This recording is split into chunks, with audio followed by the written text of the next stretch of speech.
சன்னா மசாலா செய்யலாமா? இதுக்கு ஒயிட் சன்னாவை நைட்டே ஊற வச்சிடணும். காலையில் குக்கரில் சேர்த்து கொஞ்சம் தண்ணி விட்டு கொஞ்சம் கல்லுப்பு ஒரு பட்டை சேர்த்து ஒரு 4-5 விசிலுக்கு இதை வேக விடலாம். அடுத்து கடாயில் கொஞ்சம் எண்ணெய் சேர்த்து ஒரு பெரிய சைஸ் வெங்காயம் கட் பண்ணி அதையும் சேர்த்துக்கிறேன்.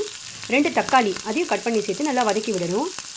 இது நல்லா வதங்கி ஆறுனதும் இதை மிக்சியில் சேர்த்து ஒரு 4-5 கேஷ்யூ நட்டையும் இதோட சேர்த்து நல்லா ஃபைன் பேஸ்ட்டாக அரைச்சி எடுத்துக்கலாம்.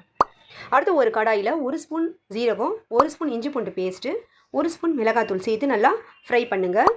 இப்போ இதில் அரைச்சி வச்சுருக்க இந்த பேஸ்ட்டை இதோட சேர்த்து நல்லா கிளறி விடணும். இப்போ பாயில் செஞ்ச இந்த சன்னாவையும் இதோட சேர்த்துக்கிறேன். சேர்த்து உப்பு சரியாக இருக்கா இந்த ஸ்டேஜில் பார்த்துக்கோங்க.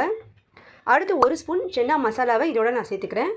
கொஞ்சம் கஸ்தூரி மேசியை சேர்த்துக்கிறேன். அடுத்து கொஞ்சம் மல்லித்தலையும் கட் பண்ணி இது மேலே சேர்த்துக்கிறேன். இப்போ டேஸ்டான சன்னா மசாலா தயார். இன்றைக்கி சன்னா மசாலாவோட பூரி செஞ்சுருக்கேன்.